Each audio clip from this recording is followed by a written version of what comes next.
Welcome to ACD-Combatives.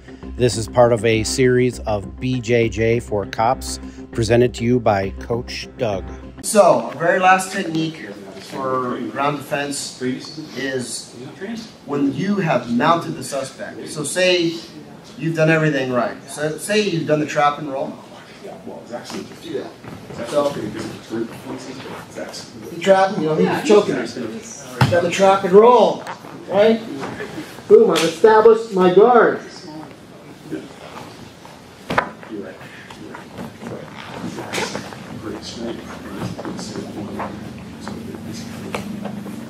Now I'm in mount, right? As you can see, all this, we can put all these techniques together. So now I'm in mount.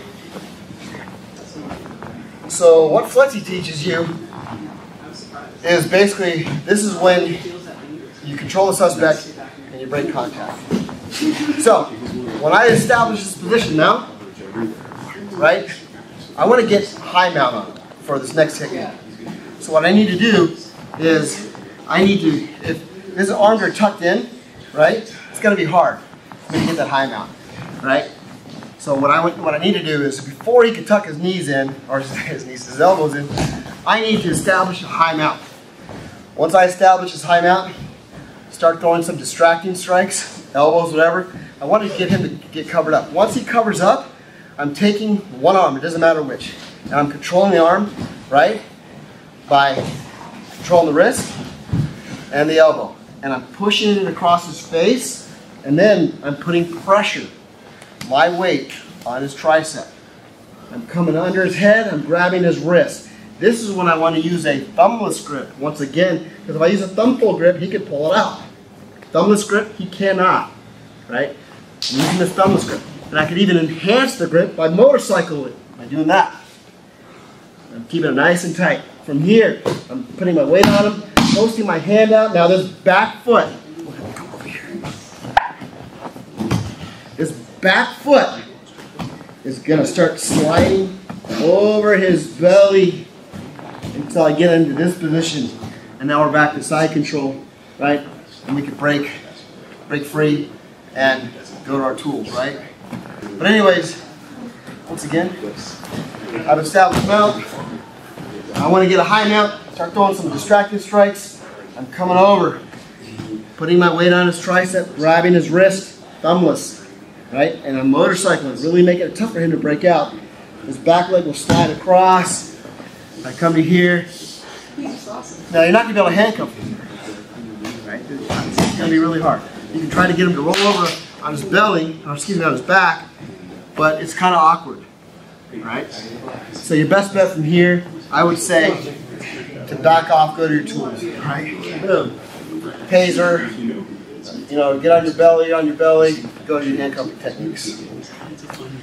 But so that's the Flexi variation of when an officer mounts a suspect.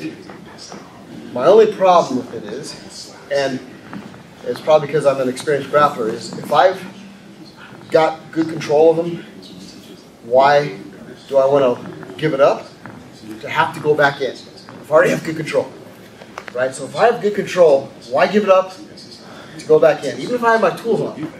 But who knows? We've all seen videos where our tools may not work. Some people are immune to pepper spray. You may not get a good spread with your taser. You only get one prong in if you happen to shoot your taser. And guess what? If that happens, you're going to have to grapple with this guy all over again. So if you're confident enough and you have good control, you may start to think to yourself, why give it up to go back in? Why give up this control to go back in and grapple him again? So that's why I showed you how to pass into mount and side control. Because there is a handcuffing technique from here. Right? I've showed this to a lot of different officers, and I always ask them, from this position, without breaking contact, how would you handcuff somebody? And they can't figure it out. Well, there is a way. And everything's very similar to what Flexi teaches, but I don't need to get the high mount. All I need at this point is to start throwing some distracting punches. Right? I need to get his arms up. Once his arms are up, I'm going to pin one arm, doesn't matter which one, to the ground. So the way I pin it is opposite hand to the wrist, Same side hand to the elbow. And I'm pinning to the ground, right? And once I'm there, and I got it pinned and I got good control, let's go ahead and turn this way. This back foot will then raise up, and I'm going to create a shelf. So come up, creating a shelf. Now I'm taking his arm and putting it right on the shelf, right? From here, all I do is start to give him commands. Roll to your belly, extend your arm. Now he's here. Now we're almost in handcuffing position. Hand on the back, small step, take this knee, and I block the arm. And then from here, I'm blocking his hip, blocking the arm. I got good control. If he starts to get froggy, I got wrist locks. I can break his wrist. I can break his shoulder, okay? So we do have good control. And then from there, I just ask for his other arm. And I go to my handcuff.